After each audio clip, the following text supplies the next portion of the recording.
Տաղավարում հյուրընկալել եմ Հայաքվե ազգային քաղաքացիական միավորման համակարգող Ավետիք Չալաբյանին։ Շատ շնորհակալ եմ, որ ժամանակ գտաք, եկաք, պարոն Չալաբյան։ Քանի որ ժամանակը շատ սուղ է, կցանկանայի, որ ամենակարևոր հարցերը քննարկեինք, բայց ամենասկզբում պարզենք։ Հայաքվեն դառնալու է կուսակցություն եւ մասնակցելու է 2026-ի ընտրություններին։ Ձեր հարցի մեջ իրականում երկու հարց կա։ Հայաքվեն կմասնակցի 2026 թվականի ընտրություններին, բայց բնավ պարտադիր չի, որ Հայաքվեն դառնա կուսակցություն դրա։ Այսինքն դուք կարող եք օրինակ գնալ Հայաստան դաշինքով կամ որևէ այլ դաշինքով կամ պատիվ ունեմ դաշինքով։ Չէ, Հայաստան դաշինքով, պատիվ ունեմ դաշինքով մենք հաստատ չենք գնա, Սա հաստատապես ֆիքսում ենք։ Բնական է գործող խորհրդանական դիմության հետ դաշինքով մենք հաստատ չենք գնա, այդ կարող եք ֆիքսել։ Բայց դա չի բացառում, որ մենք գնանք դաշինքով այլ նորաստեղծ եւ առողջ ազգային ուժերի հետ եւ ավելին ձեզ ասեմ, դրա մասին մենք արդեն հայտարարել ենք, որ այդ մտադրություն ունենք։ Միասնության թևերի մասին խոսք գնում է այստեղ։ Կարող է դրա մեջ լինի, ես ձեզ ասեմ, իրականում եթե այդպես լայն իմաստով նայենք, մի քանի կառույց կա, որը այդ սահմանմանը համապատասխանում է, այսինքն նրանք նորաստեղծ են, առողջ են, գործում են ազգային դաշտում, դա մեր ձևովն է, միասնության թևերն է, ապրելու երկիրն է եւ կան ավելի փոքր կառույցներ, մեծերի մեջ դրանք են, որոնց հետ հիմա համագործակցության որոշակի եզր ենք մենք ձևավորում։ Իսկ մյուսների հետ արդեն բանակցություններ եղել են, պարոն Չալաբյան։ Մյուսների ում նկատի ունեք։ Միասնության թևերը բոլորի հետ ում ես ասացի, բոլորի հետ կան շփումներ, ասել, որ եղել են բանակցություններ այն իմաստով, որ գիտեք, երկու կողմից նստած են բանակցային թիմեր, կա բանակցային օրակարգ փաստաթղթեր, երևի մի քիչ վաղաժամկետ կլինի դրա մասին ասել, բայց բոլոր այդ կառույցների հետ կան շփումներ եւ մենք ընդհանրապես ասած հաշվի առնելով, որ առաջիկա ընտրությունները դրանք այդքան էլ ընտրություն չեն քաղաքական ուժերի միջև, այլ ընտրությունները երկրի կուրսի վերաբերյալ ընդհանուր, հա, եւ ըստեյության երկիրը կանգնած է երկընտրանքի առաջ, կամ ձախ ես գնում, կամ աջ ես գնում։ Հա, այդպես է ընտրությունը, այլ տարբերակ չկա, մենակ աջ ու ձախ։ Այս բանին այդպես է իմ կարծիքով։ Դե տպավորություն է ստեղծում, որ Չէ, շատ բևեռացված է հարցը։ Չէ, գիտեք ոնց է, պարզ է, որ ամեն մի ճյուղի մեջ, այդ երկու ճյուղերից յուրաքանչյուրում որոշակի նաեւ վարիացիաներ կա, դա հասկանալի է, կա պատկերացում, ինչպես դա պետք է տեղի ունենա, դա հասկանալի է, բայց այդ աջ ու ձախ ընտրությունը շատ կտրուկ է այդ իմաստով։ Պարոն Չալաբյան, երբ խոսում ենք համագործակցությունների եւ սպասվող ընտրությունների մասին, դուք հայտարարեցիք, որ այո, պատրաստվում եք մասնակցել ընտրություններին, այս կամ այն դաշինքի կամ միավորման ձևաչափում, ինչ գաղափարական հիմքով եք առաջնորդվելու իբրև միավորում, իբրև նախնական վիճակով շարժում, նախաձեռնություն, պահպանողական դիրքերից եք հանդես գալու լիբերալ, դեմոկրատական, որն է միավորելու ձեզ եւ ձեր նշած ուժերին։ Շատ լավ, ճիշտ հարց եք տալիս, տեսեք, եթե մենք նայենք ընդհանուր Հայաքվեի գաղափարախոսությունը, որը հրապարակված է մեր կայքի վրա կա եւ կարելի է ցանոթանալ, Հայաքվեն ազգային ժողովրդավարական ուժ է։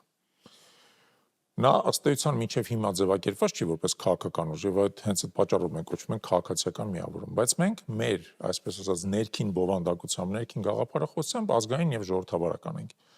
Ինչու ենք ազգային, որովհետեւ մենք համարում ենք, որ սուբյեկտը, որին մենք ծառայում ենք, հայ ազգն է, ընդհանրացակ իմաստով, եւ ոչ միայն Հայաստանի Հանրապետության բնակչությունը, որը հայ ազգի կարևորագույն առանցքային մասն է, բայց ոչ միակը։ Այսինքն մենք ծառայում ենք հայ ազգին որպես սուբյեկտ։ Եվ երկրորդը մենք ժողովրդավարական ենք, որովհետեւ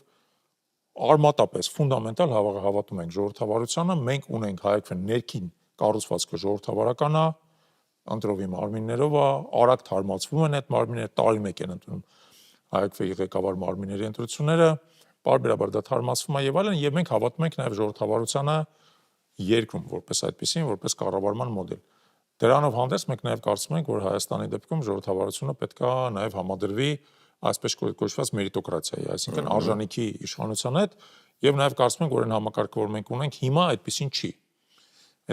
Եվ այդ իմաստով համակարգը որոշակի Իսկ ո՞նց է գնահատում, որ այդպեսին չի։ Որն է Հայաստանում մերիտոկրատական մոդելը։ Տեսեք, եթե Հայաստանում նախկինում օրինակ գլխավոր շտաբի պետը նշանակվում էր 5 տարով եւ 5 տարվա մեջ չպետք է փոխվեր, որովհետեւ դա երաշխավորում էր սահմանադրությունը, այս գործող վարչակարգը օրինակ դա խախտել է մի քանի անգամ պարբերաբար գլխավոր շտաբի զինված ուժերի գլխավոր շտաբի պետ փոխելով, որը նշանակում է, որ նա այդպեսին չի որպես այդպեսին, հա, կամ օրինակ պահանջ կար, որ մի շարք պաշտոններ ըստ էության պետք է զբաղեցվեն ոչ կուսակցական անձանց կողմից, բայց փաստացի հիմա մենք նայում ենք համարյա բոլոր պաշտոնները զբաղեցվում են կուսակցական անձանց կողմից, օրինակ նախագահի պաշտոնը Իսկ դուք իշխանությունը պահելու համար նույնը չեք անելու։ չէ բացարձակ։ Դա միայն ժամանակն է ապացուցելու, պարոն Չարեգան։ Բացարձակ, իհարկե ժամանակը կապացուցի, Որովհետև Նիկոլ Փաշինյանն էլ խոշոր հաշվով 10-ից 20 թվականներին չէր շղթում սահմանադրությունը, օրենքը համարում էր գերագույն արժեք եւ դրանով էր առաջին Չէի հասկացում, որ դուք այդ հարցը կտաք, բայց տեսեք ինչու հարցը։ Դա միայն անձնական խոստման հարց չի կամ քաղաքական խոստման։ Դա նաև սահմանադրական փոփոխությունների հարց է։ Օրինակ ձեզ բերեմ, քանի որ նախագահից սկսեցինք։ Մեր սահմանադրությունը գործող ու իր մեջ ունի պարադոքսալ դրույթ։ Ինքը ասում է հետևյալը, որ նախագահին ընտրում է ազգային ժողովրդի 3/4 մեծամասնությունը, բայց եթե 3/4 մեծամասնությունը չի կարողանում նախագահ ընտրել, ապա հաջորդ փուլում 3/5 մեծամասնությունը կարող ընտրել եւ եթե դա չի ստացվում 1/2 մեծամասնությունը։ Օրինակ մենք կարծում ենք, եւ պետք է հասնել դրան, որ այդ երկու վերջի մասերը 3/5 մեծամասնությունների մեկի ուղղակի վերացվեն սահմանադրությունից, հանվեն։ Նախագահը եթե ընտրվում է ազգային ժողովի կողմից, եթե, որտեղ էլ մեծ եթե կարող է նախագահին պետք է վերադարձնել առաջնային մանդատը, բայց եթե նախագահը ընտրվում է ազգային ժողովի կողմից, ուրեմն ընտրվում է 3/4 մեծամասնությամբ։ Եվ այստեղ շատ կարևոր հարց է։ Եթե նախագահը ընտրվում է 3/4 մեծամասնությամբ, նա արդեն այս սահմանման չի կարող կուսակցական լինել, որովհետև ազգային ժողովում որևէ կուսակցություն չի կարող ունենալ 3/4 մեծամասնություն։ Դա օրինակ մեր պարտավորությունից անկախություն է որոշակյոն են տալիս նախագահին այդ առումով։ Նախագահը պետք է լինի։ Բայց դե ֆունկցիոնալ առումով ինչ լիազորություն ունի, այսպես թե այնպես խորհրդանական երկրում նախագահը, որքան էլ անկախ լինի։ Եկեք տեսեք, նայեք։ Նախ վերցնենք այն լիազորությունները, որ նա ունի հիմա, եւ այն լիազորությունները, որ մենք կարծում ենք, որ պետք է ունենա նախագահը մեր երկրում։ Դա էլ է լավ հարց։ Հիմա նախագահը ունի մի շարք շատ կարևոր լիազորություններ, որոնք թերագնահատվում են մի պարզ պատճառով, որովհետև հիմա երկիրը փաստացի նախագահ չունի։ Անտեղ նստած է դրածո, եղած քաղաքական մեծամասնությամբ, որ այդ Իսկ դրանից առաջ դրածո չէ, շատ ներողություն։ Չէ, Արմեն Սարգսյան դրածո չէր։ Արմեն Սարգսյան դրածո չէր եւ ես կասեմ տարբերությունը որտեղ եմ ես տեսնում։ Տեսեք, նախագահը գործող նշանակում է դատավորներ Արաչյացյանի դատարաններում եւ վերաքննիչ դատարանում։ Սա առանցքային ֆունկցիա է, հաշվի առնելով թե դատական համակարգը ինչքան կարևոր է դառել հիմա։ Եթե նախագահը իսկապես ունի անկախություն, եթե նախագահը պատասխանատու է քաղաքացիների եւ իր խղճի առաջ, նա դատավորներ նշանակում է անաչառ մարդկանց։ Այլապես նա դատավորներ նշանակում է կամակատարներ։ Սուբյեկտիվ ընտրություն, օքեյ։ Սուբյեկտիվ է, բայց ավելի մեծ հավանականությամբ։ Երկրորդը նախագահը ունի կարևորագույն ֆունկցիա ազգային ժողովի կողմից ընտրված օրենքները, ընդունված օրենքները ուղարկել սահմանադրական դատարան։ Հիմա ամենապարզ հարցը ձեզ տամ, ես վիճակագրությունը ճշգրիտ չեմ հիշում, բայց գուցե դուք եք հիշում։ Քանի օրենք է այս գործող նախագահը ուղարկել սահմանադրական դատարան եւ քանի օրենք է նախորդ նախագահը, որը եւս իդեալական չէր, բայց բոլոր դեպքերում այս քաղաքական ուժի անդամ չէր։ Քանի օրենք գործող նախագահի մասով չեմ հիշում։ Իսկ նախորդը ուղարկել է։ Նախորդը ուղարկել է։ Բանկային գաղտնիքի վերաբերյալ, հա, ուղարկել է եւ մի քանի այլ դեպքերում։ Այսինքն տեսեք, դրանք առանցքային ֆունկցիաներ են, որոնք պետքա գնահատել, ուղղակի գործող նախագահը դրանք պարզապես չի իրացնում։ Հիմա վերջացնեմ միտքս, եթե թույլ կտաք։ Ապագայում մենք կարծում ենք, որ նախագահի ֆունկցիաները պետք է ընդարձակվի։ Օրինակ, հիմա նախագահը ունի ֆունկցիա ընդունված օրենքները ուղարկել սահմանադրական դատարան, գուցե նրան պետք է տալ ֆունկցիա օրենսդրական վետոյի։ Այսինքն ինքը կարողանա նաև վետո դնել։ Որովհետև տեսեք, սահմանադրական դատարան ուղարկել է վետոն տարբերություն ունեն։ Դու ուղարկում ես սահմանադրական դատարան, ենթադրելով, որ օրենքը հակասահմանադրական տարեր ունի իր մեջ, եւ վերջնական որոշումը ընդունում է սահմանադրական դատարան։ Վետոն քեզ է հնարավորություն տալիս անմիջականորեն կասեցնել այդ օրենքի գործողությունը։ Դա մեկ։ Երկրորդը, մենք կարծում ենք, որ նախագահը մեր երկրում պետք է լինի զինված ուժերի գերագույն գլխավոր հրամանատարը, ոչ թե վարչապետ, այլ նախագահ։ Ինչու՞ դա երաշխավորում է զինված ուժերի անկախությունը քաղաքական համակարգից, որը ընդհանրապես ասած ամբողջ աշխարհում ընդունված պրակտիկա է։ Ամբողջ աշխարհում բացառությամբ մի քանի երկրների, որոնք ընդհանուր մի օրինաչափությամբ են իրար հետ կապվում, գերագույն գլխավոր հրամանատարը կամ երկրի նախագահը կամ երկրի միապետը լիազորություններով որ լիազորություններով գործող։ Չէ, նորից եմ ձեզ ասում, տեսեք, գերագույն գլխավոր հրամանատարը Օրինակ, տեսեք, Բրիտանիա միապետն է։ Ես այսպես հասկացա։ Գործող լիազորություններով նախագահին տալ հավելյալ լիազորություններ, նաև գերագույն գլխավոր հրամանատարը։ Այո, այդ եմ ասում, որ ապագայում դա էլ է անհրաժեշտ։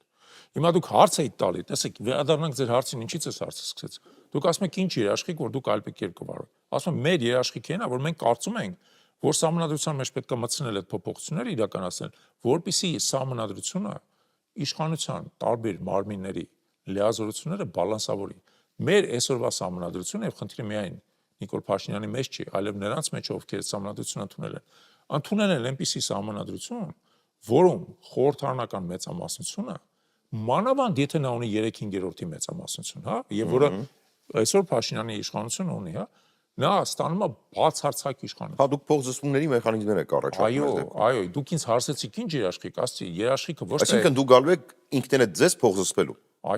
Այո, որտեվ այլ տարբերակ չկա, հա, ուտոպիստական չի, նայեք, բացատրեմ ինչ ուտոպիստական չի։ Պետք է գիտակցել հետևյալը։ Եթե դու գայթակղվում ես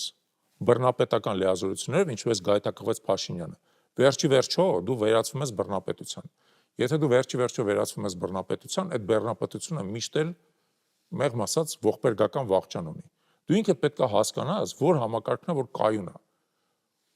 1776 թվականին, երբ որ ընդունվեց ամերիկյան սահմանադրությունը,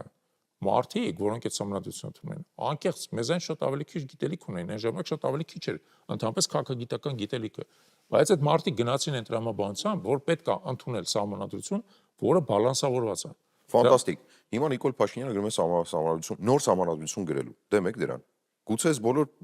փոփոխություններն կներեք, թող ներկայացնեն նախագիծը, ժամանակ էլ կարտահայտվենք։ Իսկ գուցե դուք իբրև քաղաքացիական նախաձեռնություն միավորում առաջարկներ ներկայացնեք արդեն հանրային դաշտում ներկայացնելով, թե ինչպես եք դուք պատկերացնում նոր սահմանադրությունը, եթե այսպես թե այնպես պիտի փոփոխության։ Պատրաստում ենք մեր պատկերացրած, այսպես ասած, սահմանադրական կառավարման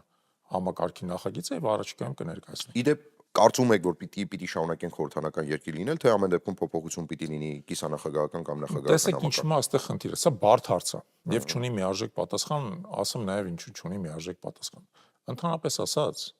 Հայաստանը իր անկախության 34 տարիների ընթացքում փաստացի 3 անգամ նոր սահմանադրություն ընդունել, թե 2 անգամը ներկայացված են այնպես, որ նախորդ սահմանադրությունը պարզապես բարեփոխվել է, բայց իրականում մենք 3 անգամ սահմանադրություն ենք ընդունել։ 95 թվականին, 2005-ին եւ 2015-ին 10 տարին մեկ նոր սահմանադրություն ենք ընդունել, որում ամբողջ համակարգը արմատական փոփոխությունների է ենթարկվում։ Սա սխալ է։ Սահմանադրությունը, օրինակ ես Միացյալ Նահանգների օրինակը բերեցի, հիմա նորից վերադառնամ Միացյալ Նահանգների օրինակին։ Այնտեղ սահմանադրությունը ընդունվել է 1 անգամ եւ դրանից հետո սահմանադրական բոլոր փոփոխությունները ընդունվել են հատ առ հատ, ամեն անգամ որպես, գիտեք, կոչվում է amendment, այսինքն լրացում, որպես լրացում գործող սահմանադրությանը։ Աշճանաբար սահմանադրության, այսպես ասած, մարմինը այդ ընթացքում ինքը դարձել է ավելի հարուստ եւ ավելի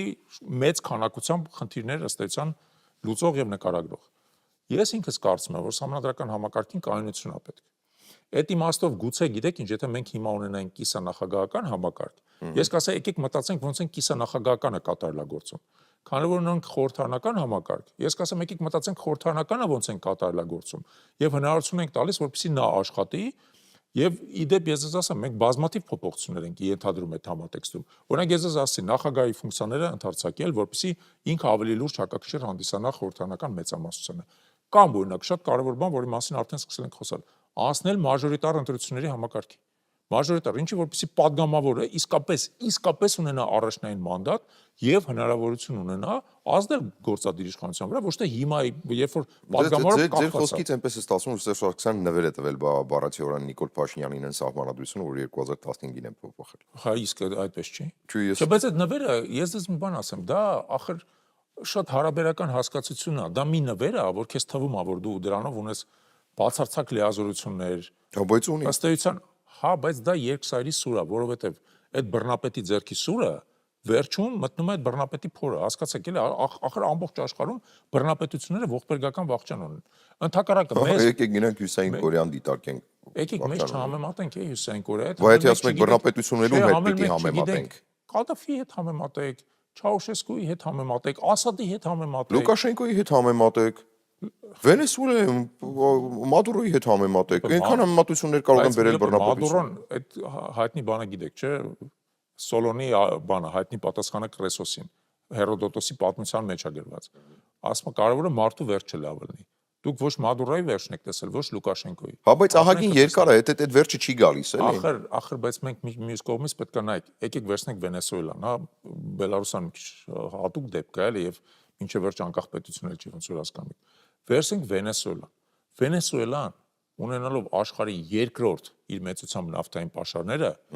ունի աշխարհում ամենաբարձր հանցավորության մակարդակը։ Կարակասում, եթե դուք դուրս գաք փողոց, ձեր ստուդիայից գնաք ձեր տուն, կարող է մեծ հավանականությամբ ճանապարհին ձեզ սպանեն։ Աշխարհում ունի ամենաբարձր հանցավորության մակարդակը ունենալով երկրորդ իր մեծությամբ նավթային Չէ, դե պաշարները։ Այդ նորմալ չի, դուք չէ՞։ արդեն Հայաստանը վերածեցիք բռնապետության, որքանով հասկանում եմ։ Բռնապետություն է Հայաստանը։ Այդ ճանապարհով է գնում, այո։ Այդ ճանապարհով է գնում։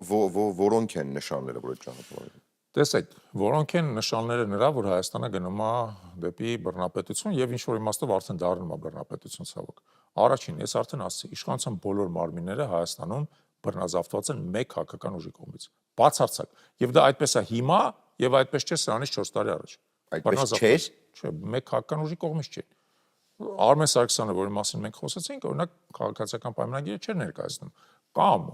դատախազ Արթուր Դավթյանը, կամ մարդու իրավունքների պաշտպան Արման Թաթուանյանը, նրանք այդ քաղաքական ուժից չէին։ 4 տարիների ընթացքում 21 թվականից մինչև հիմա գործող քաղաքական մեծամասնությունը օգտագործել է այս սահմանադրության այսպես ասած ճեղքվածքները, որովհետեւ բոլոր պաշտոնները առանց բացառության բոլոր պաշտոնները յուրացան։ Հա, բոլոր իշխանությունների Ներողություն։ Ես բոլոր իշխանությունների որտեղ, օրինակ Միացյալ Նահանգներում այդպես է։ բոլոր երկրներում է հանրապետական կուսակցություն չի փորձում մի բանա ինքը փորձում է, մի բանա իր մոտ ստացվում է։ Դե ուրեմն շատ են հաջողում ԿՊ-ին, որ ստացվում է, իսկ հանրապետականները վատն չի հաջողում, պարոն Ճալարյան։ Դա Ռուսաստանի Դաշնությունում էլ Իդինը Ռոսիան խոշոր հաշվում ունի մենաշնորհային իշխանություն։ Եկեք Ռուսաստանի հետ չեմ մտածում։ Ինչու՞։ Որովհետև Հայաստանի համար ճիշտ համեմատությունը Ռուսաստանը չի։ Հայաստանի համար ճիշտ համեմատությունը օրինակ Սլովենիան է կամ Սլովակիան է։ Եկեք վերցնենք արևելաեվրոպական պետությունը։ Մտածենք, որ մենք էլ արևելաեվրոպական երկիր ենք, կայսրություն չենք։ Այդ իմաստով ասում ձեզ, որ Միացյալ Նահանգների հետ համացությունն էլ մեր համար ճիշտ չի։ Կայսրություն չենք, արևելաեվրոպական պետություն ենք, համեմատաբար փոքր բնակչությամբ, առանց կայսերական հավակնությունների, առանց ասենք միջուկային սպառազինության եւ այլն, հա։ Հիմա այդ երկրներում, եթե մենք նայում ենք, հա, չկա այդպիսի երկիր, որտեղ իշխանության բոլոր մարմինները բացարձակ յուրացված են մեկ հակական ուժի կողմից։ Հիմա դուք ինձ հարցեցիք, դա համապետական մակարդակում։ Հիմա եկեք գնանք հաջորդ մակարդակը, տեղական ինքնակառավարման մարմինների մակարդակը։ Տեղական ինքնակառավարման մարմինների մակարդակում մարմինների ղեկավարները կամ գործող քաղաքական ուժին են ներկայացնում կամ բանտերում են, կամ էլ սպանվում են։ Վերջերս արդեն սկսել են սպանվել։ Փաստ է դա։ Չէ, որ ասում եք սպանվել, տպավորություն է ստեղծում, որ սպանողը քաղաքացիական պայմանագիր կուսակցությունն է։ Չէ, մի րոպե չասեցի տենց, բայց սպանվել են։ Դե ակնարկը այդ ուղղությամբ է գնում։ Դե սպանվում են, մարդ կենցաղային խնդիր է ունեցել, սպանվել է օրինակ։ Կենցաղային խնդիրով չի սպանվել։ Մենք գտնում ենք, որ իր սպանությունը կապված է իր անմիջական գործունեության հետ։ Եվ հիմա, բայց ես նորից Իսկ եթե խորք ենք գնում, այդ անմիջական գործունեությունը քաղաքական չի։ Այսինքն վերջնարդյունքում քաղաքական սպանություն է։ Անմիջական որպես համայնքապետի։ Հիմա, քանի որ այնտեղ նախաքննություն է գնում, ես դրանից ավել որևէ բառ չեմ ուզում ասել։ Նախաքննությունը ցույց կտա, ժամանակը ցույց կտա, թե իրականում սպանության հետևը ինչ ուժեր կային։ Չեմ ուզում ակնարկանեմ։ Պարզապես այդպես է ստացվում, դրա համար եմ ուղիղ հարցը տալիս։ Չեմ ուզում ակնարկանեմ, բայց փաստ է, որ համայնքապետը ընտրված է իշխող քաղաքական ուժից չի սպանվել է ընտրությունից կես տարի հետո։ Կարող էր համայնքապետ էլ չլիներ եւ սպանվել, պարոն Չալարյան։ Կարող էր, բայց ինքը համայնքապետ էր, տարբերություն կա, հա։ Եվ եթե վերանանք այդ առանձին դեպքից, որը պարզապես մեկը մյուսի հետ չի կապվում, դրա համար եմ փորձում հասկանալ։ Իմ պատկերացմամբ կապվում է, բայց եթե վերանանք նույնիսկ առանձին այդ մեկ դեպքից, որպես օրինաչափություն եկեք նայենք, որպես օրինաչափություն։ Գյումրիում համայնքապետը ընտրել բանտում է հիմա, Մասիսում ընտրված համայնքապետը քրեական գործով։ Ասեք, ես ասեմ քրեական գործով։ Բանտում ինչու են հայտնվում, քրեական գործ պետք է։ Դե դեմ ասում, քրեական գործով է հայտնվել։ Դուք վստահ եք, որ այդ քրեական հանցագործությունները տեղի չեն ունեցել։ Ես նորից եմ ձեզ ասում, ես ոչ մի բանում վստահ չեմ։ Ես չեմ պնդում, որ այդ մարդիկ անմեղ են, բայց ես ասում եմ, իրան քաղաքական, լավ ուրիշ ձև ասեմ ձեզ։ Քրեական գործ կա հարուցված նաև Էջմիածնի նախկին քաղաքապետ Դիանա Գասպարյանի նկատմամբ, չէ՞։ Բան չի բանտում չի։ Ինչ իմանա։ Բա տեսնում եք։ Որտեղ գործը բարդ են բացահայտում, քննիչը վատն է, երևի նրանց գործերն ավելի արագ են բացահայտում։ Դա ամեն ինչ պատահականություններ է։ Մամիկոն Ասլանյանը բանտում է քրեական գործ կա, Վարդան Ղուկասյանը բանտում է քրեական գործ կա, Դավիթ Համբարձումյանը բանտում է քրեական գործ կա։ Դիանա Գասպարյանը քրեական գործ կա, բայց բանտում չի։ Դա թող չլինի բանտում, բայց մնացածներն էլ թող չլինեն։ Թող իրանց տնային կալանք տան, վարչական վերահսկողություն տան, գրավով թողեն ազատության մեջ եւ այլն։ Կալանքը, որովհետեւ օգտագործվում է որպես քաղաքական ճնշման միջոց։ Եվ դա բռնապետության երկրորդ, այսպես ասած, չափորոշիչներից մեկն է։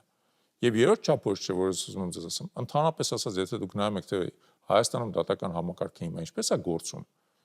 Ինչ թվով կալանավորներ մենք ունենք Հայաստանում քաղաքական գործերով։ Աննախադեպ է, չենք ունեցել, երբեք չենք ունեցել։ Կամ եթե դուք նայեք ինչքան է հիմա սպանությունների մակարդակը եւ ծանր հանցագործությունների մակարդակը,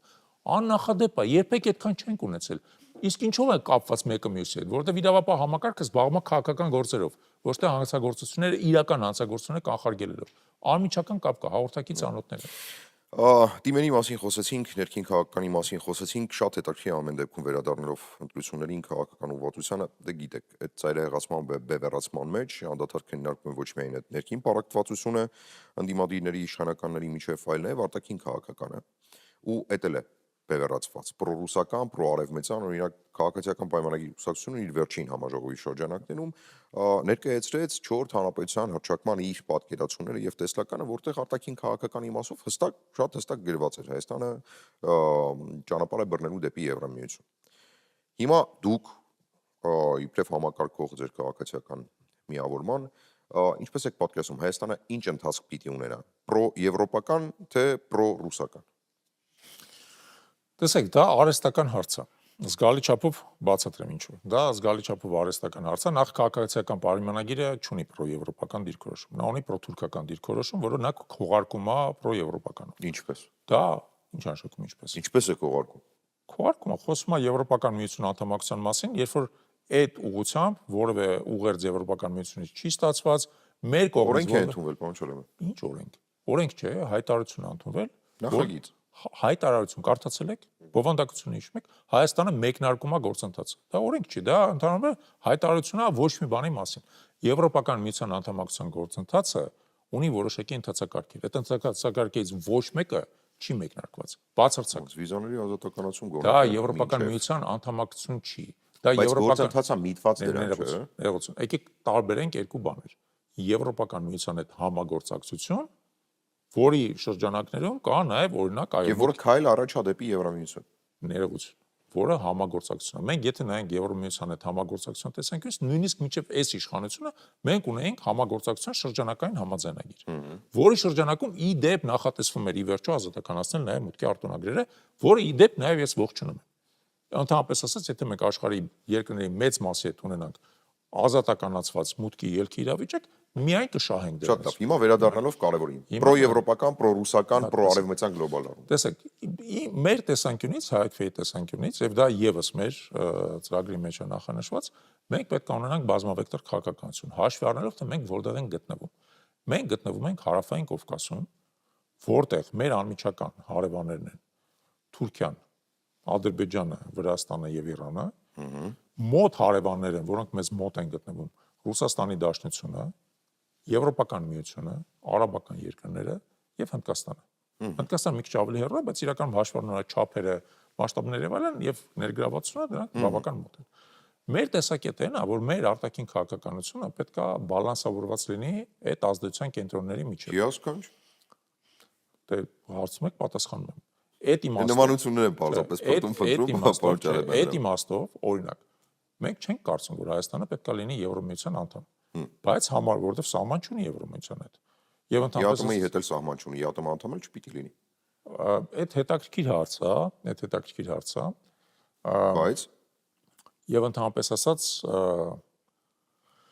երկարաժամկետ հեռանկարում պետք է մտածել, արդյոք մեզ պետք է մնալ ԵԱՏՄ-ի մեջ թե չէ։ իսկ կարճաժամկետում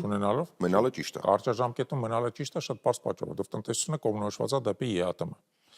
Հիմա եթե մենք Եվրոպական միության հետ մեր հարաբերությունները զարգացնենք,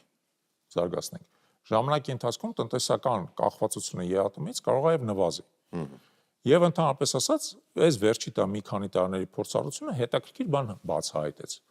որ մեր համար, հայերիս համար եւ Հայաստանի շահեկան է իրականում լինել կամուրջ Արևմուտքի եւ Ռուսաստանի միջև, որովհետեւ այդ կամուրջով երթևեկություն կա։ Երկու ուղղություններով էլ, հա, եւ Հայաստանը շահում է, որովհետեւ մենք մի քանի տարի բարձր տնտեսական աճ ենք ունեցել, հենց այն պատճառով, որ այդ կամուրջով լուրջ երթևեկություններ տեղ ունեն։ Ճիշտ է։ Հիմա մեր տրամաբանությունը նրանում է, որ Հայաստանի Հանրապետության համար շահեկան է, որպեսզի նա կապի Արևմուտքը Արևելքի հետ եւ Հյուսիսը Հարավի հետ եւ այլն, եւ չլինի որևէ մեկ կոնկրետ միության անդամ։ Հիասքանչ մոդել է։ Դա մեր տրամաբանությունն է եւ ձեր հարցին Նիկոլ Փաշինյանի տրամաբանությունն էլ է դա։ Եվ հաջորդ հարց ուզում էի տալ, արդյոք Փաշինյանը պատկերացնում եք 2026-ի ընտրություններին քաղաքացիական պայմանագրի հետ դաշինքով գնալ ընտրություններին, որովհետև Նիկոլ Փաշինյան, այն ինչ դուք ասեցիք, բալանսավորված քաղաքականություն, բազմավեկտոր քաղաքականություն, հարաբերություններ հարևանների հետ, խաչմերուկ խոշոր հաշվով հյուսիսից հարավ ու արևելքից արևմուտք, համագործակցություն բոլորի հետ, ԵՄ-ի հետ համագործակցություն, ԵԱՏՄ-ի հետ համագործակցություն, ՇՀԿ-ի հետ համագործակցություն, որտեղ է Նիկոլ Փաշինյանը կիսատ ասում այն, ինչ ասում եք դուք։ Շատ զարմանալի հետևություններ եք անում, որտեվ ինչ-որ իմաստով հատվածական եք մտածում։ Նախ ես արդեն ասացի, Նիկոլ Փաշինյանը թուրքամետ գործիչ է։ Թուրքամետ։ Նա ոչ Եվրոպայի հետ Ինչով է դա արտահայտվում։ ինչով արտահայտվում։ Նրանով որ Հայաստանը աստիճանաբար ապազգայնացվում է Հայաստանը։ Ահա արտահայտվում է։ Խնդրում եմ բացատրեք մեր հեռուստադիտողին, ինչ ասել է ապազգայնացում։ Եկեք վերցնենք կոնկրետ բաներ։ Երբ որ օրինակ մեր դասագրքերից աստիճանաբար հանվում են այն դրվագները, որոնք կապված են հայ-թուրքական հակամարտության հետ։ Կամ երբ որ Նիկոլ Փաշինյանը հայտարարում է,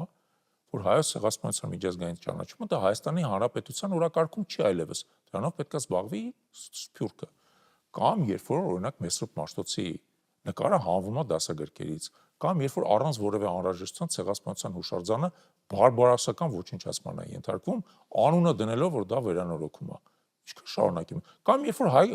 առաքելական Սուրբ եկեղեցու վանական համալիրը ուժայինների միջոցով նվաճվում է եւ հայտարարվում է, որ սա ճանապարհա վեհարանել նրանցից ազատ։ Այստեղ էլ մի շատ կարևոր հարց է, որովհետև հանրությունը դա ակտիվ քննարկում է ու միշտ հարցնում են, թվում նաև ինձ իբրև լրագրող չգիտեմ ինչու, արդյոք ոչ թե Մայրաթորը, այլ Գարեգին II կաթողիկոսը ունի լայն հասարակական աջակցություն, թե ոչ, որովհետև նույն այդ իրադարձությունների ժամանակ թվում էր, թե տասնյակ հազարավոր մարդիկ, հավատացյալներ պիտի հավաքվեին, կենթանի պատ կազմեին, որպեսզի ուժայինները հնարավորություն չունենային մտնել Մայրաթորի տարածք, բայց դա տեղի չունեցավ ու հարցը սենց այս արշավի շրջանակներում հետևյալն է, ինչ եք կարծում, Գարեգին II կաթողիկոսը 26 տարի հոգևոր իշխանությունը ձեռքում պահելու ընթացքում աստվածահաճո կյանքով ապրել է, թե ոչ։ Ես այն մարդը չեմ, որ այդ հարցին պետք է պատասխանեմ։ Ինչու։ Որպես հավատացյալ։ Չէ, շատ բարձ բացատրեմ ձեզ։ Դա իրականում սադրիչ հարց, հա, եւ կաթողիկոսին դատելու է Աստված, ոչ թե ես։ Դա մեկ։ Երկրորդը, դիցուկ ենթադրենք ապրելա կամ չի ապրել։ Արդյոք դա հիմք է տալիս գործադիր իշխանության ղեկավարին չարաշահելով իր իշխանական լիազորությունները, օգտագործելով իր բացառիկ լիազորությունները, մասնապես վարչապետին անմիջականորեն ենթակա ուժային կառույցների ռեսուրսները գրավել հայ առաքելական Սուրբ եկեղեցու։ Ես հակառակը կարող եմ ասել։ Արդյոք դա նրան հնարավորություն տալիս է։ Պարոն Չալաբյան, արդյոք Գարեգին II-ին լիազորություն է տրված մասնակցել ներքաղաքական գործընթացներին եւ իր լիազորությունների շրջանակներում քահանաներին ուղարկել հանրահավաքների։ Ստիպել ուղարկել։ Ներողություն։ Հիմա տեսեք։ Եկեք տարբերենք այդտեղ։ Գարեգին II-ը, ինչպես եւ դուք, ինչպես եւ ես, Հայաստանի Հանրապետության քաղաքացիներ են, իրանցից յուրաքանչյուրը կարող են մասնակցել քաղաքական գործընթացներին։ Կարող են։ Այո, եւ Գարեգին II-ն էլ է կարող։ Կարող է ինքը ստիպողաբար իր քահանաներից որևէ մեկին ուղարկել հանրավակի, ոչ չի կարող։ Ինչպես եւ դուք չեք կարող ձեր օպերատորներին ուղարկել հանրավակի։ Իրենք աշխատանքի բնույթի ձելներով։ Այո, բայց իսկ կա փաստ, որ ինքը ստիպողաբար ինչ-որ մեկին ուղարկել է։ Կա հեռախոսազրույցներ են հրապարակել։ Չէ, հեռախոսազրույցում Գարեգին II-ը չկա։ Չկա, բայց կա Գարեգին II-ի մասին խոսակցություն։ Հիմա կներեք, կա, բայց այնտեղ չի ասում ստիպողաբար։ Այնտեղ ստիպողաբար բառը չկա ընդհանրապես։ Այնտեղ ասում է ինձ ասել է մորդ հետ գնա հանրավակի։ Ինչ, որ չի ասում ինձ պարտադրել է, նշանակում է ստիպողաբար չի։ Ներողություն։ Եթե հիմա ես ասեմ Դավիթ ջան, վաղը հանրավակ ենք անում, եկեք հետս։ Դրանում կա հարկադրանք։ Իսկ եթե դուք իմ ղեկավարն եք, սրա մեջ արդեն հարկադրանք կարող եմ տեսնել։ Հակառակ դեպքում դուք ունեք լիազորություն ինձ զրկել աշխատանքից։ Քանի որ ես մի վարքյան, դուք էլ ունեք լիազորություն դա բողոքարկելու։ Դե մարդիկ էլ կան, որ բողոքարկել են։ Ուրեմն տեսեք։ Այդ 236 հոդվածը չարաբաստիկ քրեական օրենսգրքի ես գիտեմ անգիր տառ ինչու որովհետև ես այդ հոդվածով դատվել եմ ինքս, հա, եւ ինչպես գիտեք դատավճիռ մինչեւ հիմա չկա։ Բեկանվել է դատավճիռը վերաքննիչ դատարանի կողմից, որովհետև հիմա համարվել է որ ապացուցված չի մեղքը։ Բայց այդ հոդվածը ես գիտեմ անգիր։ Այդ հոդվածում հստակ գրված է հարկադրանք բռնության, շանտաժի, գույքը ոչնչացնելու միջոցով։ Ֆինանսական շահագրգռվածության մասին։ Էդ էլ առանձին է, չէ, դա առանձին է, դա այդտեղ հարկադրանք չկա։ Ես խոսում եմ հարկադրանքի մասին։ Էդ էլ երկրորդ մասն է։ Հարկադրանքը ենթադրում է հարկադրանքի միջոցներ, շանտաժ, բռնություն, գույքի ոչնչացում, սպառնալիքներ եւ այլն։ Հիմա եթե ես ենթադրենք ձեր ղեկավարն եմ, գայս ասում եմ Դավիթ ջան, վաղ արի հանրահավաքի հետս։ Դուք էլ ասում եք չեմ գա եւ ձեզ աշխատանքից ազատում եմ։ Դուք շատ հանգիստ կբողոքարկեք եւ դատը կշահեք։ Դուք շատ բարձր Կշահեք դատը։ քաղաքացիական իրավագիտակցության բարձր մակարդակ ունեցող մարդկանց մասին եք խոսում եւ բոլորը չեն մեր հասարակության շրջանում այդպիսիք վերցնել եւ բողոքարկել։ Գործում է վախի սկզբունքը։ Կա վերադասություն։ Եթե դուք այդպես ուտոպիստական ֆանտաստիկ եք պատկերացնում համակարգ Հայաստանում, որ յուրաքանչյուր քաղաքացի կամ աշխատող միանգամից գնում է դատի տալու իր գործատուին, այդպես չէ եւ դուք դա շատ լավ գիտեք։ Այո, գիտեմ, եւ խոսքը գնում է ոչ թե շարքային քաղաքացիների մասին, այլ քահանաների մասին, որոնք միևնույնն է ունեն վերադաս։ հա, բայց որոնք ոնց որ հասկանում եք իրավագիտակցության բարձր մակարդակ ունեն։ Բացի դրանից, իսկ օրինակ դուք համոզված եք, որ Հովանավանքում այն քաղաքացիները, որ հավաքված էին, դրանց գոնե մի մասը հարկադրանքով չէր բերված։ Համոզված եք։ Չեմ կարող ասել։ Հա, տեսնում եք։ Երկսայրի սուր է։ Իդեպ ես ձեզ ասեմ նաև, մենք հիմա զբաղվում ենք այդ հարցով, որովհետև տվյալներ ունենք, որ այո, որոշ քաղաքացիներ նրանց նկատմամբ հարկադրանք ա եղել, զբաղվում ենք նրանով, որ դա բացահայտենք։ Ուզում եմ ասեմ, որ այս իրավիճակը ինքը պարզ է, ասես բաղկացած է կիսաստերից, կիսաճշմարտությունից եւ այլն, բայց դրանցից եւ ոչ մեկը հիմք չի տալիս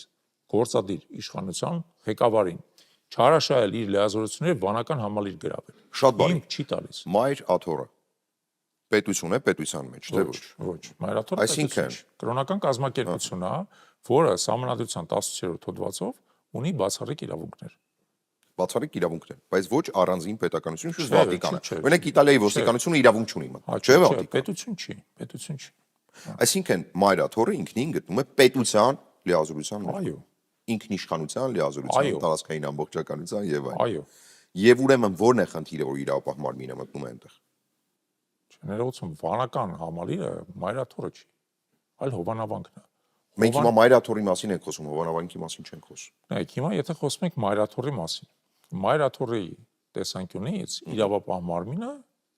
օրենքով սահմանված իրավունք ունի մայրաթոր մտնելու։ Մենք դա ես դա վիճարկել եմ, որովհետեւ Չէ, ես հարցնում եմ չեմ պարզապես։ վիճարկել, չէ, իրավունք ունի։ Այլ հարց է, որ բարոյական հարթության մեջ շատ կարևոր է այդ իրավունքը չարաշահել։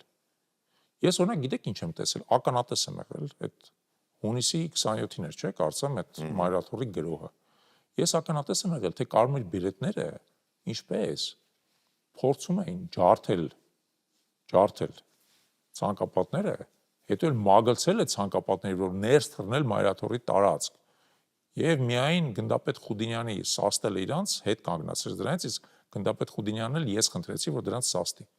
Հիմա դա իրավունքի դաշտում է, թե իրավունքի դաշտում չի։ Ինչ իրավունք ունեն մարդիկ փորձել ջարդել ու տեսեք իրանք դուք կարող եք մտնել, իրավապահ մարմին իրավունք ունի մտնել ցանկացած տարածք, եթե ունի դատարանից ստացած փաստաթուղթ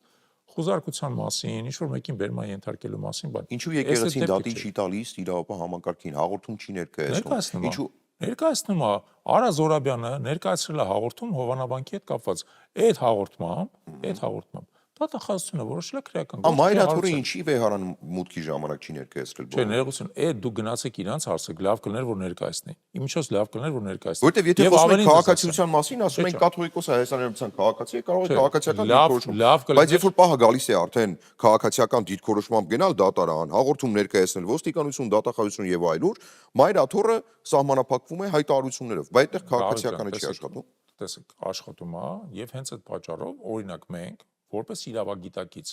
քաղաքացիների միավորում հենց այսօր ներկայացնելու ենք հաղորդում հանցագործության մասին, հենց այսօր։ Ես ձեր մոտ տաղավարից գնալու եմ գլխավոր դատախազություն հաղորդում ներկայացնելու համար, որովհետև մենք համարում ենք մեզ տուժած կողմ։ Տուժած կողմ։ Մեր համակիրներից մեկը այդ օրը մտել է Հովանավանք, իր բերանը փակել են, բռնությամբ դուրս են բերել։ Դա մարդու կրոնական իրավունքների ամենազազրելի, ամենաբիրտ խախտումն է։ Մարդը մտել է, որպեսզի իր մեղմ ասած կրոնական պահանջմունքները բավարարի, ենթադրել է, որ ինքը մտնում է հայ առաքելական եկեղեցու տաճար եւ այնտեղ հայ առաքելական եկեղեցու քահանաները իրականացնում են պատարակ։ Եվ ինքը մտել է տեսել, որ պատարակների փոխարեն քահանաների փոխարեն կարգալույց եղած քաղաքացիական անձն է դա իրականացնում, դրա մասին բարձրաձայնել է առանց որևէ վիրավորանքի եւ այլն, իր բերանը փակել են, բռնությամբ հանել են։ Արդյոք դա հանցանք չի։ Չեմ կարող ասել, ես դատավոր չեմ։ Մենք ճիշտ եք ասում, մենք դիտարկում ենք դա որպես առերևույթ անցանքի նշաններ ունեցող արարք եւ դրա համար հաղորդում ենք ներկայացնում։ Օնչալովյան, ցավալիորեն մեր շատ քիչ ժամանակ է մնացել։ Վերադառնալով արդեն աշխարհիկ թեմաներին,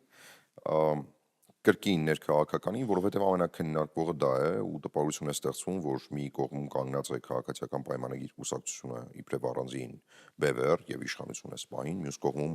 ընդդիմությունը, որ մենք ընդհանուր անվանում ենք ընդդիմություն, բայց այնպիսի պարակտվածություն կա, որ մենք բազմաթիվ հյուրերի հետ ենք դա քննարկում։ Ասում ենք ընդդիմություն տպավորություն է ստեղծվում, մոնոլիտ բան է այդ ընդդիմությունը, մինչդեռ կան բազմաթիվ նախաձեռնություններ, շարժումներ, կուսակցություններ, նոր բացվածքներ, հայտ ներկայացրածներ, ինստիտուցիոնալ, ազգային ժողովում խմբակցություններ, ընդդիմադիր խմբակցություններ եւ դրանց կազմում գործող կուսակցություններ։ Ու տպավորություն է ստեղծվում, որ 2026-ին միևնույն է լեզու չեն գտնելու, ինչպես 2021-ի ժամանակ շատ դժվար էր լեզու գտնել այդ բոլոր ուժերի միջև, այդ թվում նաև նորաստեղծների, որովհետև մեծ թվով կուսակցություններ ձևավորվեցին, որոնք որոշները դաշինքներով գնացին, որոշները առանձին գնացին, ու այդպես էլ չձևավորվեց նոր համակարգ, ու ազգային ժողովում ձևավորվեց նախկինների եւ ներկաների իշխանություն, փոքրամասնություն եւ մեծամասնություն։ Հիմա դուք նշեցիք միասնության թևերի մեր ձևովի հետ հավանական համագործակցությունը, որոնց մասով էլ իր հերթին համագործակցության հնարավորության մասին գոնե թե մեր ձևովի մասով ներկայացրել է երկրորդ նախագահ Ռոբերտ Քոչարյանը։ Սա ինքնին չի կապում բոլորին մի օղակի մեջ եւ արդյոք ձեզ չի ավտոմատ կապելու երկրորդ նախագահ Ռոբերտ Քոչարյանի հետ։ Տեսեք, նախ մենք ինչ-որ չափով պետք է սկսենք այնուամենայնիվ սովորել նրան, որ ապրում ենք խորհրդանական համակարգում։ Խորհրդանական համակարգում ապրող երկրները ուրիշ մի երկու օրինակ վերցնենք, հա։ Իսրայելը օրինակ ունի խորհրդանական դասական խորհրդանական համակարգ։ Իսրայելում պարբերաբար իրանց ազգային ժողովում Կնեսետում հայտնվում է, ասենք 12 եւ ավել կուսակցություն։ Պարակտված են, չէ ոչ թե պարակտված են, այլ շերտավորված են։ Որտեղ իսրայելյան հասարակությունը բաղկացած է տարբեր շերտերից, ուլտրաօրթոդոքս, ընդհակառակը սոցիալիստ, ընդհակառակը ծայրահեղական եւ այլն տարբեր։ Հիմա դուք չեք կարող բոլոր այդ հասարակության շերտերին բերեք, ասեք ընտրեք նույն կուսակցության։ Դրա համար 12 տարբեր կուսակցություններ են այնտեղ հայտնվում։ Ոմանք շատ չնչին, ասենք ներկայություն ունեն, 1% ունեն, 2% ունեն, եւ իրանք կոալիցիաներ են ձևավորում երկիրը կառավարելու համար։ Ես ես հիշեցնեմ, որ կոնկրետ Իսրայելի դեպքում 3 անգամ կոալիցիա չձևավորվեց, ազգային ժողովը ցրվեց, նորից ընտրություն եղավ, մինչև հնարավոր եղավ 51 ձայն հավաքել, Նատանյանուն կարողացավ ներկա վարչապետը կոալիցիա ձևավորել, որպես օրինակ 1։ Օրինակ 2, որը տարածվում են 3-4-ն է տեղի ունեցել։ Հոլանդիայում տեղի ունեցել ընտրություններ, որը եւս Հոլանդիան աշխարհի առաջին ժողովրդավարական պետություններից մեկն է։ 17 կուսակցություն է անցել։ 17։ Հիմա 17 կուսակցությունները ինչ որ ձևով պետք է կոալիցիա ձևավորեն, չէ՞, որպեսզի կառավարեն։ Ընդ որում ամենամեծ կուսակցությունը կարծեմ 100-ից 26 տեղ ունի։ Բայց իրանց ընդդիմադիրներն էլ 26 տեղ ունեն, ուրեմն հարցն է, թե դրանցից ով է կարողանալու իր շուրջը փոքր կուսակցություններին համախմբի, հա։ Դրա համար մենք այդ ամեն ինչին պետք է վերաբերվենք ոչ թե որպես պարակտում, այլ պետք է վերաբերվենք որպես բազմակարծություն։ Դա նորմալ է։ Հայաստանում էլ երբ որ դուք ասում եք ընդդիմություն, պարզ է, չէ՞ որ մի ծայրում ունեք, ասենք, ենթադրենք Սասնա-Ծառեր, մյուս ծայրում ունեք ձեր ասած երկրորդ նախագահին եւ արանքում էլ ուրիշ տարբեր ուժեր։ Այո, դրանք բոլորը ընդդիմանում են գործող իշխանությանը, բայց իրանք շատ տարբեր են։ Շատ տարբեր։ Մենք բնականաբար նրանցից էլ ենք տարբեր, եւ դրա համար մենք կարծում ենք, որ պետք է գնալ ընտրություններին այն ուժերի հետ, որոնք մեր համար գաղափարապես մոտ են։ Տեսեք, մենք մեր քննարկման արդյունքում հասկացանք օրինակ, հա, որ մենք կարծում ենք, որ մեզ պետք է բազմավեկտոր քաղաքականություն։ Եթե երկրորդ նախագահը կարծում է, որ Հայաստանը պետք է կողմնորոշված լինի Ռուսաստանի վրա, մենք արդեն այդտեղ ֆունդամենտալ իրանից տարբերվում ենք, չարչած ուրիշ չի հայտարարել, թե իրենք ինչ են ուզում։ Չէ, Դա եմ ասում, գաղափարական հիմքի տեսանկյունից անգամ հայտարարել չի, թե ինչ ուզում են գնալ։ Հա, բայց հենց այդ պատճառով ես ասում եմ, դրա համար իրանց ոչ մեկի հետ չունենք բանակցություններ։ Ունենք խորհրդակցություններ։ Գաղափարական իմաստով, եթե տես նայենք, մենք ունենք գաղափարական ծրագիր եւ իմ ասած ապրելու երկիր ունի գաղափարական ծրագիր, որ մեր կայքերում հրապարակված են, իրար հետ մոտ են։ Դրա համար մենք կգնանք այն ուժերի հետ, որոնց հետ օրինակ մենք կպայմանավորվենք, որ պետք է արտաքին քաղաքականությունը լինի հայակենտրոն։ Լինի հայակենտրոն, ոչ թե ծայրահեղ արևմտամետ կամ ծայրահեղ թուրքամետ կամ ծայրահեղ ռուսամետ եւ այլն։ Հիմա, երբ որ մենք հայտնվենք ազգային ժողովում, եւ տեսնենք, թե կներեք, ընտրողը ի վերջո ում է ինչ մանդատ տվել, այդ ժամանակ կարելի է խոսալ կոալիցիաների մասին։ այդ ժամանակ, բայց այդ արդեն կախված նրանից թե ընտրողը ում է նախընտրել։ Ձեր ասած նախընտրածել նի թուրքամետներին ինչ եք անել, ստիպված սկսելու եք համագործակցել թուրքամետների։ Իրանց ընդդիմանալու ենք, արդեն բացատրեցինք։ Իրանց ընդդիմանալու ենք, որովհետև մեր համար դա անընդունելի է։ Իսկ Թուրքիայի հետ հարաբերությունները ընդունել են թե անընդունել։ Թուրքիայի հետ հարաբերությունները մեր համար ընդունելի են։ Ադրբեջանի հետ եւս։ Ադրբեջանի հետ հարաբերությունները մեր համար եւս ընդունելի են, բայց հարցը հետեւյալն է, թե որ պայմաններով են այդ հարաբերությունները ձևավորվում։ Տարածքային ամբողջականության ճանաչման։ Եթե փոխադարձ։ Դուք նկատում եք տարածքային։ Տարածքային է, ասել ասած։ Իստված ազգային ասած։ Չէ, տարածքային։ Այդտեղ շատ կարևոր հարց է, Արցախի հետ ինչ է լինել։ Դե տարածքային ամբողջականությունը եթե ճանաչում ես, միջազգայինորեն ճանաչված սահմաններով ստացվում է Արցախն էլ ճանաչում։ Հիմա համաձայն եք լինելու դրա հետ թե ոչ։ Չէ, համաձայն չենք լինելու, բայց ես նույնից հիշեցեմ ձեզ։ Իրականում դուք բարբերաբար փորձում եք բևեռացնել ոնց որ պատասխանները, բայց իրականում կան միջանկյալ տարբերակներ։ Արցախի վերջում մի մոռացեք, որ նախկին ադրբեջանական երկրորդ հանրապետությունում խորհրդային ունեցել է ինքնավարության կարգավիճակ։ Okay, բայց իր հավաջորդը չեն համարում, չէ՞։ Հիմա մենք կարող ենք առնվազն Ադրբեջանները հարց դնել Արցախի սուբյեկտայնության վերականգնման։ Կարող ենք դնել, թե չեն կարող դնել։ Դու կարող եք անգամ Ամերիկայի Միացյալ Նահանգների սուբյեկտայնության հարցը դնել։ Չէ, ներողություն, դու Ամերիկայի առաջ մենք այդ հարցը չենք դնում։ Արցախը եղել է որպես սուբյեկտ։ Եվ Արցախը ինչ որ իմաստով մի պետության շրջանակներում, որի իրավահաջորդը Ադրբեջանը իրեն չի ճանաչել, շարունակում է պահպանվել որպես սուբյեկտ։ Ոստի Արցախի հարցը լուծված չի վերջնական։ Եթե նույնիսկ մենք ճանաչենք Ադրբեջանի տարածքային ամբողջականությունը, եթե դա կլինի մենակ այն պայմանով,